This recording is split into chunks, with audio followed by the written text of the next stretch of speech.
రారాజుగా వచ్చుచున్నాడు, యేసు రారాజుగా వచ్చుచున్నాడు. ఈ లోక దేవతలన్నీ ఆయన ముందరా సాగిలపడి నమస్కరించి గడగడలాడును. ఈ లోక దేవతలన్నీ ఆయన ముందరా సాగిలపడి నమస్కరించి గడగడలాడును.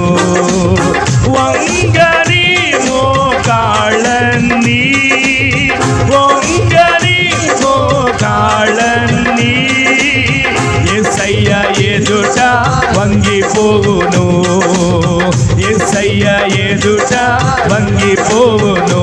యేసు రాజుగా వచ్చుచున్నాడు, లోకమంతా తెలుసుకుంటాడు. యేసు రాజుగా వచ్చుచున్నాడు, లోకమంతా తెలుసుకుంటాడు. యేసు రాజుగా వచ్చుచున్నాడు, లోకమంతా తెలుసుకుంటాడు. యేసు రాజుగా వచ్చుచున్నాడు, లోకమంతా తెలుసుకుంటాడు. రవి కోటి తేజుడు రమ్యమైన దేవుడు, రవి కోటి తేజుడు రమ్యమైన దేవుడు.